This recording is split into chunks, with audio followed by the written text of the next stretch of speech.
전쟁터에서 적군과 아군을 구분하지 못하면 백전백패하게 됩니다.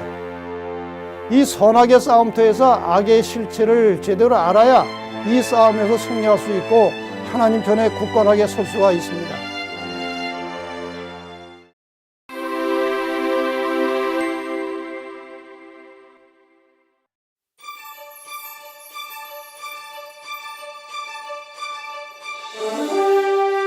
포스트 팬데믹 위기인가 기회인가, 오늘 세 번째 시간 다니엘 7장에 나오는 말씀을 가지고 작은 뿔의 정체는 무엇인가, 이 제목으로 공부를 하겠습니다.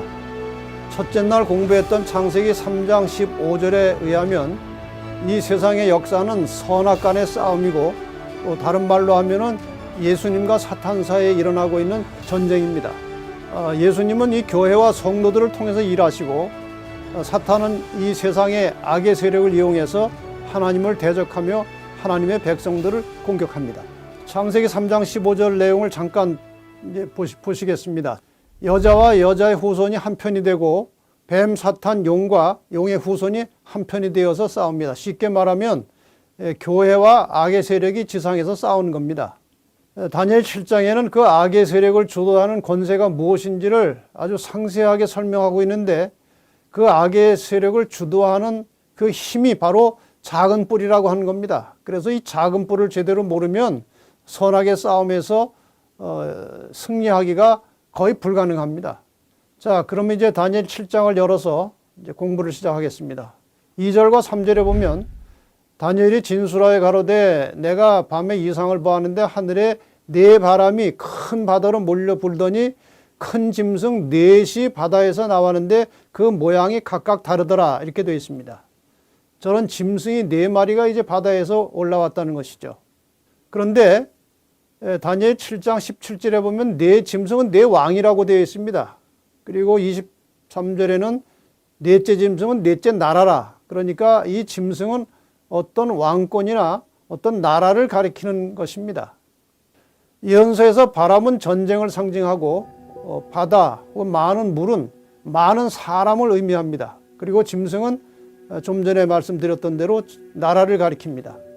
그러니까 이 예언은 많은 사람들 가운데서 네 번의 전쟁이 일어나고 네 개의 나라가 올라올 것을 뜻하는 것이죠. 짐승들을 각각 한번 살펴보겠습니다. 사자가 나왔는데 독수리 날개가 달려 있었고, 곰이 나왔는데 몸 한편을 들고 이 사이에 갈빗대 3개를 물었습니다. 그 다음에 표범이 나왔는데 머리가 4개 달리고 날개가 4개가 달렸습니다. 그 다음에 무섭고 강한 짐승이 나왔는데 이름을 그냥 붙이겠습니다. 괴물이 하나 나왔는데 뿔이 10개 달렸고 철로 된 이를 가졌다. 그렇게 4마리 짐승이 등장했습니다. 다니엘 2장의 신상에서 4나라가 나왔고, 4번째 종아리 나라 로마에 이어서 10발가락이 있었습니다.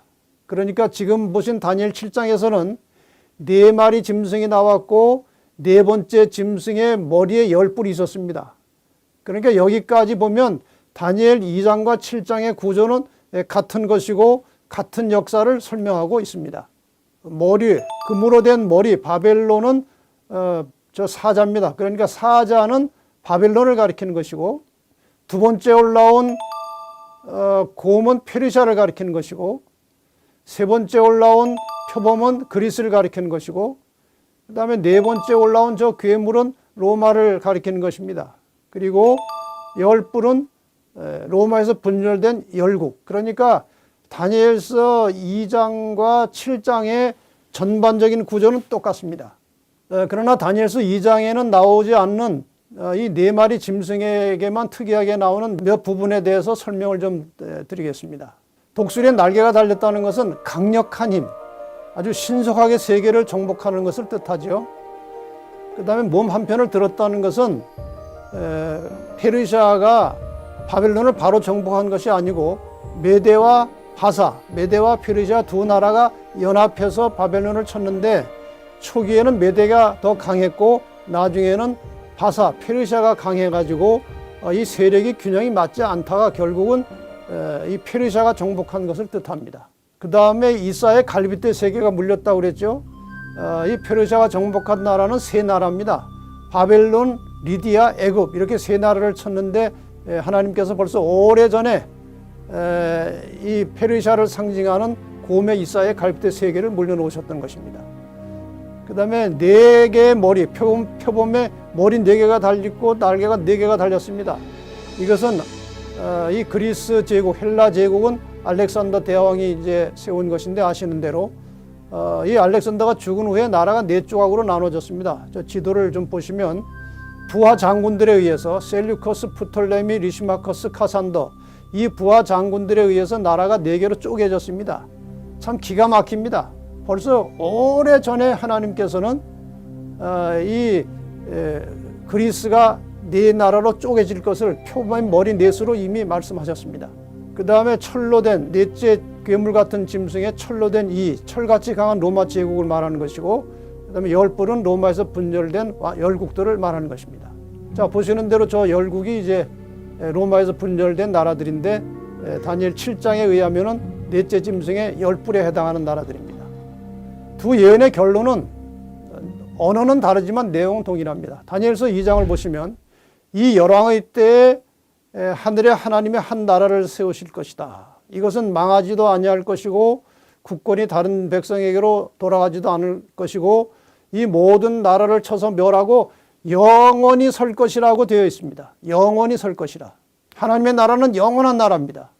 다니엘 7장은 이렇게 표현합니다. 다니엘 7장의 결론은 심판이 시작된 즉 그는 권세를 빼앗기고 끝까지 멸망할 것이요 나라와 권세와 온 천하 열국의 위세가 지극히 높으신 자의 성민에게 하나님의 백성들에게 붙임 바 되리니 그의 나라는 영원한 나라이라. 그러니까 결국 이 인간의 한정된 인간의 이 제한된 나라의 역사는 끝날 것이고 마지막에는 하나님의 영원한 나라가 서게 될 것이다. 그것이 다니엘 2장과 7장의 결론입니다. 다니엘 2장의 결론은 재림이고 7장의 결론은 심판입니다. 결국 하나님을 대적하면서 그 백성들을 핍박하는 죄 많은 인간 나라의 역사는 하나님의 심판과 재림으로 끝난다는 것입니다. 자, 그러면은 이제 네 번째 짐승의 열뿔 사이에서 올라온 작은 뿔이 무엇인지 이 작은 뿔에 대해서 한번 이제 심도 있게 공부를 해보겠습니다. 이 8절에는 다니엘 7장 8절에는 작은 뿔을 이렇게 설명합니다. 내가 그 뿔을 유심히 보는 중에 이 그 뿔은 네 번째 짐승에 나온 열뿔입니다. 이 열뿔을 유심히 보는 중에 다른 작은 뿔이 그 사이, 그 열뿔 사이에서 나더니 먼저 10개 있던 뿔 중에 셋이 그 앞에 뿌리까지 뽑혔으며 이 작은 뿔에는 사람의 눈 같은 눈이 있고 입이 있어 큰 말을 하였느니라 이렇게 되어 있습니다. 24절과 25절의 작은 뿔에 대해서 상세한 설명이 나옵니다. 그는 이 작은 뿔은 먼저 있던 자들과는 다르고 그러니까 먼저 나왔던 네 마리 짐승 열뿔과는 다르다는 것이죠. 또 새 왕을 복종시킬 것이며 그가 장차 말로 지극히 높으신 자를 대적하며 하나님을 대적한다는 말이죠. 세 번째로 지극히 높으신 자의 성도를 괴롭게 할 것이며 하나님의 백성들을 괴롭게 할 것이며 그가 또 때와 법을 변개코자 할 것이며 성도는 그의 손에 붙임받아 한 때와 두 때와 반 때를 지내리라. 그럼 이 작은 뿔은 시기적으로 언제 나타나는 것인가? 여러분이 이미 보셔서 아시듯이 일단 네 번째 짐승이 상징하는 로마 시대가 지나고 일어나야 됩니다. 그리고 로마가 열국으로 분열된 다음에 그 열국 중에서 일어나야 합니다. 이 작은 뿔이 등장하는 역사적 배경을 여러분이 좀 상세하게 아셔야 됩니다. 예수 그리스도의 십자가를 중심으로 구약의 여자 이스라엘 시대가 있고 신약의 여자 교회 시대가 있습니다. 이 여자들이 세상의 여러 세속적인 나라들로부터 공격을 받습니다. 구약의 여자 이스라엘은 바벨론의 공격을 받았고 저 사자 나라죠. 그 다음에 곰나라 페르시아의 공격을 받았고 그 다음에 표범나라 그리스의 공격을 받았고 그 다음에 괴물나라 로마의 공격을 받았고 예수 그리스도는 로마 시대에 오셨고 로마의 법에 의해서 십자가형을 받으셨고 그 다음에 이 로마가 여자 신약 시대의 여자 교회까지 핍박하는 아주 긴 시간에 걸쳐서 로마가 활약을 했습니다. 그 다음에 로마가 망하고 열국이 올라왔고 저 열국 다음에 작은 뿔이 올라왔습니다. 그러니까 모두가 다 짐승과 저 뿔 나라들은 하나님의 백성들을 공격하는, 하나님의 나라를 회방하는 그런 세력들을 말하는 것입니다. 저 시기를 잘 보시면 게르만 민족의 이동으로 서로마가 분열되고 열국시대가 도래한 후부터 유럽의 역사는 중세시대로 접어듭니다. 그런데 유럽의 그 중세시대에 대해서 이런 기록이 있어서 소개를 해드리고자 합니다. 중앙일보 94년 11월 18일자에서 제가 본 겁니다. 서양 중세 가톨릭 교회는 바로 세 개였다. 로마 교황청은 세계 정부였으며 교황은 서유럽 전체 국가들의 원수, 우두머리였다. 특히 13세기 들어 교회의 권한은 그 절정에 달했다. 이 교회의 권한은 세속에까지 확대되어서 교회가 모든 것을 결정하기에 이르렀다고 되어 있습니다. 그러니까 중세 시대를 지배한 힘은 가톨릭이었습니다. 시기적으로 위치로 봐서 저 작은 뿔의 위치는 어딘가? 저희가 바로 교황권의 시대입니다. 중세를 지배한 교황권이 바로 작은 뿔에 해당한다는 것이죠. 자, 작은 뿔이 10뿔 사이에서 일어나는 것을 다시 한번 확인을 해보겠습니다. 지도를 잘 보시면 로마가 저렇게 열국으로 분열된 다음에 지금 이태리에 해당하는 헤루라이가 있습니다. 저기에 로마가 있죠. 바로 저기에서 작은 뿔이 올라왔습니다. 그러니까 10뿔 사이에서 올라왔다는 말이 정확하게 성취가 된 겁니다. 로마라고 하는 도시 안에 바티칸이라는 조그만 지역이 있습니다. 이 가톨릭 국가 바티칸은 로마시 안에 있는 인구 1000명도 안 되는 아주 조그만 지역인데 그게 나라입니다. 그 나라가 중세시대 유럽 전체를 지배했던 역사가 있는 것이죠. 그러니까 작은 뿔이 큰 말을 하였다는 말이 그대로 성취가 된 것입니다. 작은 뿔이 교황권임을 증거하는 종교개혁자들의 증언을 좀 들어보도록 하겠습니다. 이 작은 뿔이 교황권이라고 하는 것은 제가 지어서 해석한 것이 아닙니다. 다 역사적 증거와 증언이 다 있는 것이죠. 아이작 뉴턴이 이런 기록을 남겼습니다. 교황권은 나머지 10뿔과는 다른 종류의 왕국이었다. 로마 교회는 선지자 노릇을 하였으며 동시에 왕이었다. 이렇게 되어 있어요. 존 칼빈은 나는 교황이 그리스도의 대리자라는 사실을 부인한다. 그는 적그리스도이다. 이 작은 뿔은 적그리스도입니다. 하나님을 대적하는 세력이기 때문에 나는 그가 교회의 머리라는 사실을 부인한다. 칼빈도 그와 같이 주장했습니다. 더 나아서 마르틴 루터는 바울이 데살로니가후서 2장 3절 4절에 하나님이나 숭배함을 받는 자 위에 뛰어나 자존하여 하나님 성전에 앉아 자기를 보여 하나님이라 하느니라 하고 기록하였던 그 존재가 여기에 있다. 적그리스도인 불법의 사람, 곧 멸망의 아들이 있는데 그는 하나님의 법을 삭제하였으며 하나님의 계명 위에 자신이 만든 계명을 높였다. 우리는 여기서 교황권이 진짜 적그리스도의 권좌에 앉아있다는 사실을 확신하는 바이다.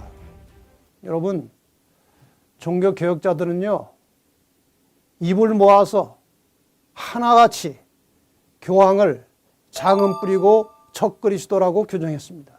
그런데 오늘날 대부분의 개신교는 이 말을 거의 하지 않습니다. 하지 않을 뿐만 아니라 나중에 이제 공부를 하시게 되겠지만 교황의 권세에 서서히 굴복해 가고 있는 과정에 있다는 사실을 여러분이 나중에 이제 공부하시게 될 겁니다. 다시 한번 말씀드립니다. 종교개혁자들은 한결같이 다니엘 7장의 작은 뿔이 교황권이고 적그리스도라는 사실을 분명히 말했습니다. 저는 이 종교개혁자들의 말에 근거해서 이 작은 뿔이 교황권이라고 말할 수 있는 것입니다. 바티칸 암살단이라고 하는 책이 있습니다. 거기에 보면 이런 기록이 나와 있습니다. 타락한 교회의 세상 권력에 대한 욕망은 로마 제국이 그 박해를 중단하고 기독교를 국가 종교로 제정했던 4세기에 대규모로 교회 내에 싹트기 시작했다. 이 교회가 정치적이고 세속적인 힘을 가지고 등장한 것은 4세기니까 300년 되죠. 313년에 콘스탄틴 황제가 기독교 박해를 중단하고 기독교에 자유를 주었습니다. 기독교에 많은 특혜를 주었습니다. 그 당시 이방 종교였던 미트라 신들을 섬기는 사람들이 그 황제의 권유에 따라서 다 이렇게 기독교로 개종해 들어왔습니다. 이렇게 해서 교회가 정치화되고 타락하기 시작한 것이죠. 로마 제국의 정신이 교회로 이양되었다. 그 교회는 점차적으로 그것이 정복했던 제국의 특성을 발전시켜 갔다. 그러니까 로마 교회는 로마 제국의 특성을 발전시켜 나간 그러한 정치적 교회입니다. 계속해서 이렇게 기록되어 있습니다. 로마 제국은 무너졌다. 그러나 로마는 세계 권력으로서 가톨릭 교회라는 이름으로 다시 생명을 얻었다. 로마의 교황들은 로마의 시저의 상속자들이자 계승자들이었다. 저게 아주 중요한 말입니다.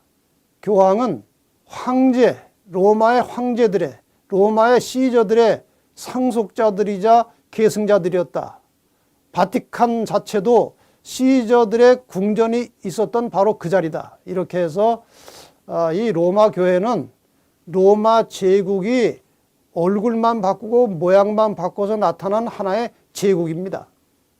그러므로 저기 쭉 이제 과거 교황들 얼굴이 나옵니다만은 분명히 이 작은 뿔은 교황권이고 교황은 명백히 적그리스도입니다. 이것을 우리가 알아야 앞으로 나머지 예언들을 아주 수월하게 쉽게 풀어갈 수가 있습니다. 그러니까 다니엘 7장에서 이 작은 뿔이 교황권이라는 사실을 명확하게 이해하지 않으면 나중에 계시록 13장 해석하기 어렵습니다. 그리고 7장의 후반부도 해석하기가 매우 곤란해집니다. 그러므로 우리는 이 다니엘 7장의 전반부를 통해서 열뿔 사이에서 나타난 로마가 망한 이후에 분열된 열뿔 사이에서 나타난 그 작은 뿔은 교황이라는 사실을, 교황권이라는 사실을, 로마 교회라는 사실을 아주 분명하게 이해하고 있어야 이제 다음 공부를 할 수가 있게 됩니다. 그리스도인이 왜 이 작은 뿔에 대해서, 적그리스도에 대해서 정확히 알아야 합니까? 전쟁터에서 적군과 아군을 구분하지 못하면 백전백패하게 됩니다. 이 선악의 싸움터에서 악의 실체를 제대로 알아야 이 싸움에서 승리할 수 있고 하나님 편에 굳건하게 설 수가 있습니다. 그런데 그 악의 실체는 예언을 통해서만 확인할 수 있습니다. 그래서 예언이 중요한 것이죠. 예언을 주신 목적이 무엇인가요? 잠언 29장 18절에 보면 묵시가 없으면 백성이 방자에 행하거니와 율법을 지키는 자는 복이 있느니라. 여기 묵시라고 하는 말은 영어 성경에 리벌레이션, 계시로 되어 있습니다. 이 계시가 없으면 계시를 통해서 예언을 통해서 앞길을 제대로 안내하고 인도하지 않으면 백성들이 방자히 방향 없이 함부로 행한다는 것입니다.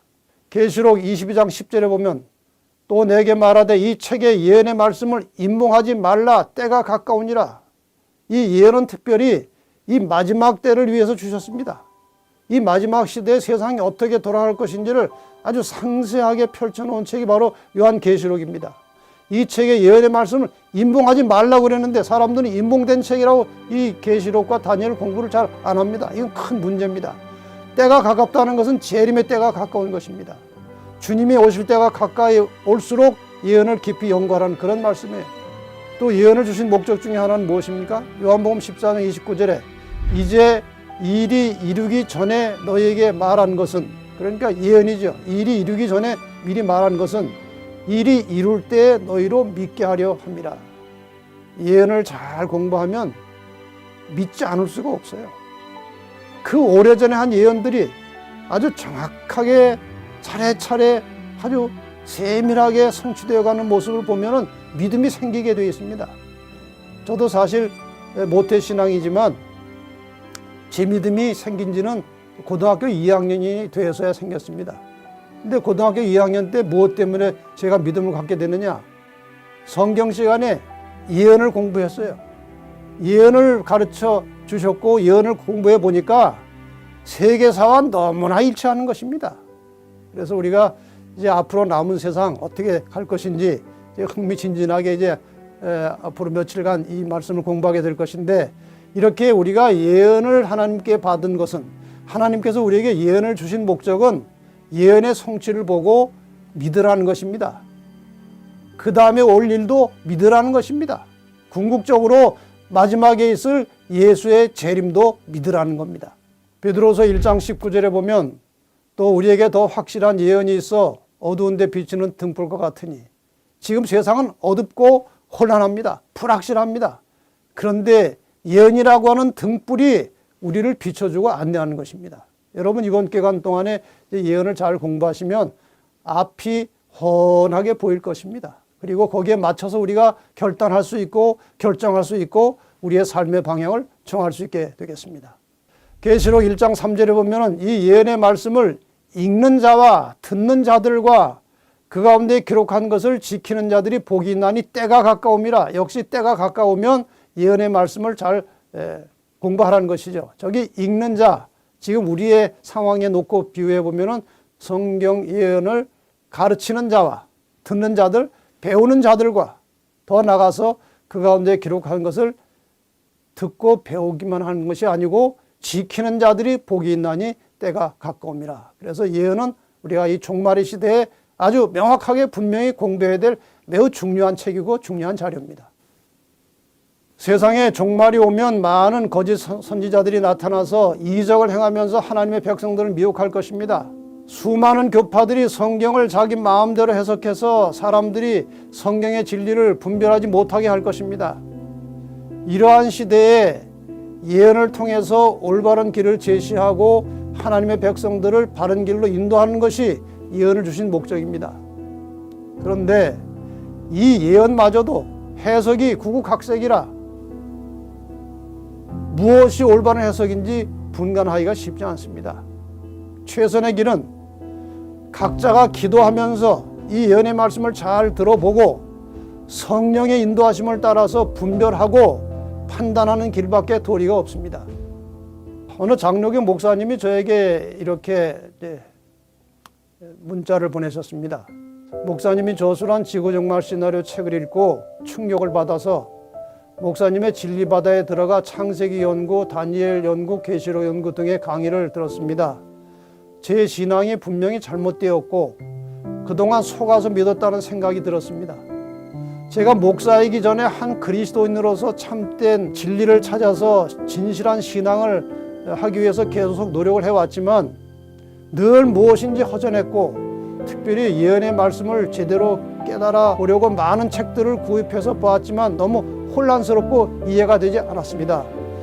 그런데 창세기 3장 15절을 중심으로 해서 예언을 풀어 해석하시는 목사님의 강의를 듣고 너무나 분명하고 확실하여 깊은 깨달음을 얻었습니다. 사탄은 하나님의 백성들을 미혹하여 멸망시키기 위해서 수단 방법을 가리지 않고 부지런히 일하고 있습니다. 때로는 광명한 천사의 모습으로 나타납니다. 이러한 사탄의 실체와 정체를 분명히 깨닫게 해주고 우리를 하늘까지 안전하게 안내해주는 내비게이션과 같은 것이 바로 성경의 예언입니다. 이번 기간 중에 여러분은 성경의 중요한 예언을 공부하면서 인간을 구원하시는 하나님의 섭리와 이것을 방해하는 사탄의 전략을 상세하게 공부하실 것입니다. 이러한 사실을 잘 모르면 나도 모르는 사이에 사탄에게 미혹이 돼서 거기 미혹에 넘어가서 얻을 뻔한 구원을 놓칠 수도 있습니다. 끝까지 충실하게 참석하셔서 예언에 펼쳐진 놀라운 사실들을 깨달으시고 하늘까지 안전하게 도착하는 성도들이 되시기를 바라면서 말씀을 마치겠습니다.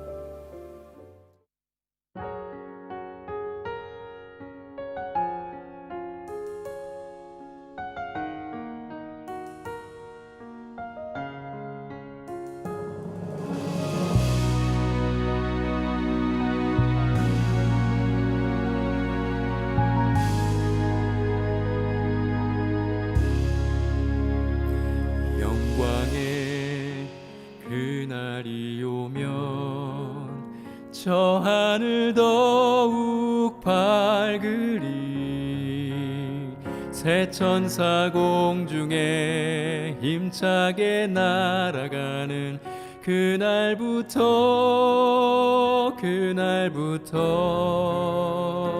주의 중보 마치고 만왕의 왕 오실 그때까지 새 천사여 날개를 펼쳐라. 영광의 그날이 오면 온 세상 더욱 빛나리. 영원한 복음이 담대히 외쳐지는 그날부터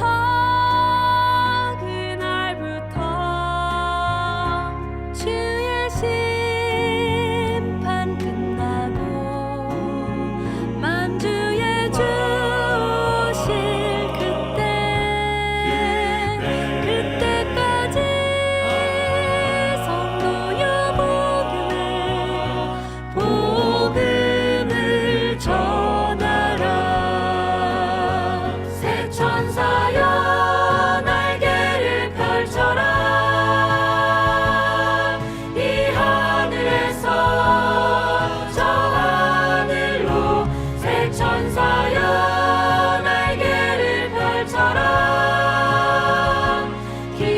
속히 전하라.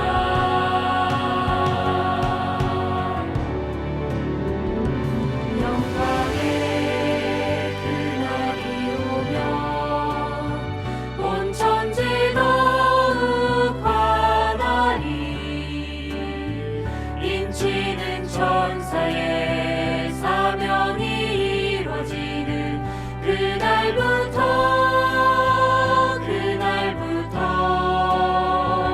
주의 백성 구하러 영광의 왕 오실 그때까지 남은 자여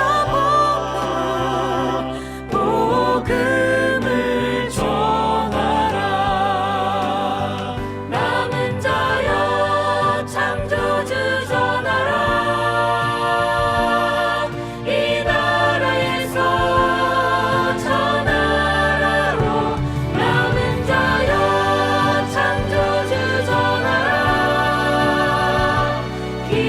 속히 전하라.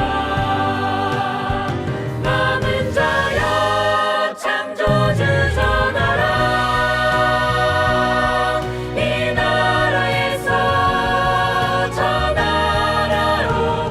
남은 자여 창조주 전하라. 기별 속히 전하라. 기별 속히 전하라.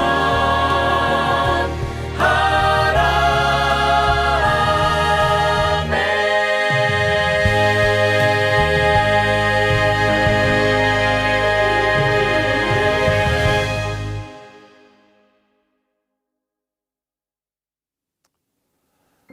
하늘에 계신 아버지, 다시 감사드립니다. 혼란하고 어둡고 불안한 세상을 살아가는 저희들에게 등불과 같은 예언의 말씀을 주셔서 우리의 갈 길을 보여주시고 할 일을 가르쳐 주시니 하나님 감사합니다. 오늘은 특별히 저희가 다니엘서 7장의 말씀을 통해서 중세시대 그리고 마지막 종말의 시대에 일어나서 하나님을 대적하며 그 백성들을 핍박할 세력이 무엇인지를 명확하게 깨닫고 배우게 되었습니다. 사단은 우는 사자처럼 두루다니며 삼킬 자를 찾고 있습니다. 저희가 하나님 믿고 있지만 자칫 잘못하면 사단의 계획에 넘어갈 수밖에 없는 연약한 인간들입니다. 하나님 저희들을 불쌍히 여기시고 굳세게 붙들어 주시옵소서. 예언의 말씀을 통해서 하나님을 대적하고 백성을 핍박하는 세력이 무엇인지를 분명히 깨닫게 하시고 그것을 대적하여 성령의 능력을 힘입어서 승리하게 하시고 마침내 주님 오시는 그날에 하나님 나라에 들어갈 수 있도록 축복해 주시옵소서. 마지막 혼란의 시대에 핍박의 시대에 하나님 저희를 잘 지켜주시고 예언의 빛을 통해서 가장 안전하게 이끌어 주시고 마지막 하늘까지 잘 도착할 수 있도록 우리의 인생길을 지도하시고 축복해 주시기를 간절히 바라오며 예수님의 이름으로 기도하옵나이다. 아멘. 다니엘 요한계시록 성경 연구에 참여하신 모든 분들을 환영합니다. 더 깊은 연구를 원하시는 분들을 위하여 성경 연구 책자를 보내드리니 아래 전화번호나 이메일로 연락해 주시기 바랍니다.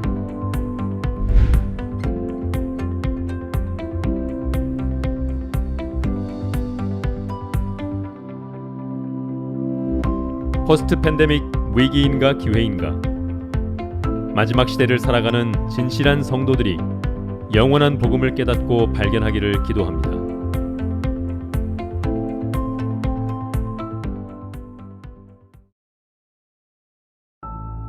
1572년 8월 24일 예수님의 제자 이 바돌롬의 기념 축일에 이 로마 교회가 개신교인들을 초청해서 함께 축제를 하자고 제안했습니다. 그때 많은 개신교인들이 몰려 들어왔습니다.